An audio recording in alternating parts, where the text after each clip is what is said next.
In a red pill paradigm, you have more hope. You have more opportunity. There's more room to create.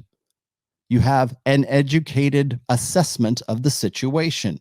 What the fuck are you going to do with it? How are you going to leverage it? How are you going to be the best version? How are you going to chase excellence? How are you going to lift yourself up out of that 80 percentile? Maybe you never get to the 20%.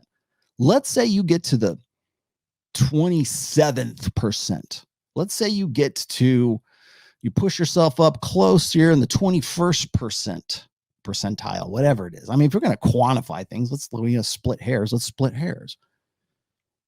In any of those cases, you're going to have to do something. You're going to have to accept the situation that you're in. Whether you accept that from me or you accept it from Stardust or you accept that from whoever else your favorite guru, name your favorite guru. Fact of the matter remains, you've got to do something. You've got to use your understanding and your knowledge to leverage this to your best advantage. You have to adapt. And that's where we're failing men right now. We're failing this generation of guys because we refuse to accept that we have moved from old order thinking and moved from an old order paradigm into forcibly screaming and kicking. We've been dragged into this new order. But we still want to go back. We still want to go back to the matrix. Please plug me back in, Agent Smith. I want to taste real steak. Fuck you. You get this soup and you get this gruel and you get this protein, right? You get this, it's everything a body needs. Man, that's you, man. So what are you going to do? You're going to fight it. You're going to build something. You're going to do something, or you're just going to sit there. Maybe you want to find your own steak, right? Make your own steak, but you can't go back to the matrix steak. You don't get to go back. That's the thing. You don't get to take the red pill ends. Don't come off like they live. You don't get to do that. I'm sorry. I mean, maybe that's depressing, but once you get to the acceptance phase of unplugging and you see that you can build a better life in a new paradigm than you ever could when you were blue pill. That's what you want to know why I get pissed off at guys who are still blue pill. It's not because I think they're dicks or I think I'm trying to insult them or anything.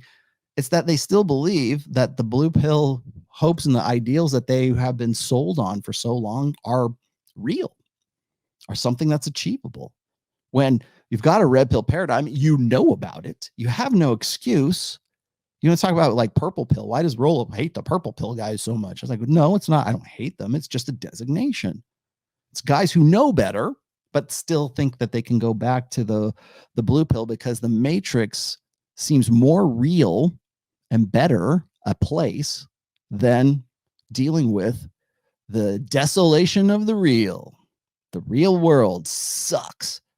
Yeah. And you got to do something about it. You got to live in it. You got to make the best of it. But you know what your advantage is? You're not stuck with these guys who think that happiness is better than being right.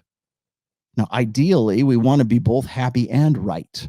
So would you rather be happy, just happy in the blue pill? Or would you like the opportunity to be correct and understand things and be red pill aware and have a good shot at building a good, happy life as a result of that education in a red pill paradigm? Which would you rather do? Because that's the question that's being asked of you right now as a red pill guy.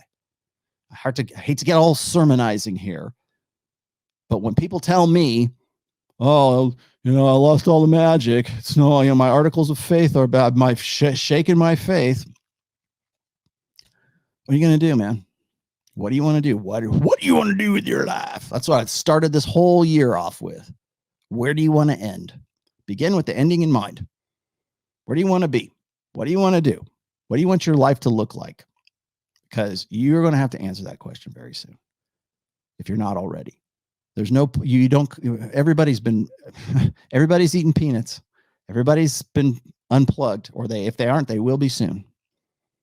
Maybe Gen Z is the last generation where we're kind of sort of plugged in. Maybe whatever comes after Gen Z is the one. That's the one. Those are the kids to watch.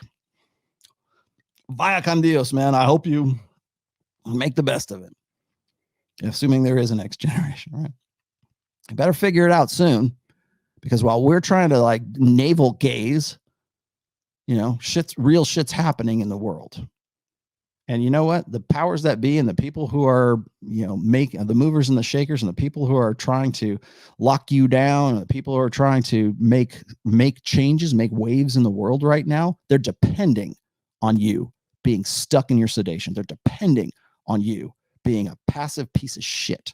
They're depending on you to go, oh, it's not, the juice isn't worth the squeeze. They hope you're still asking that question when the freaking walls come down. They're hoping I hope they don't wake up. I hope they don't figure this out by the time we pull this one.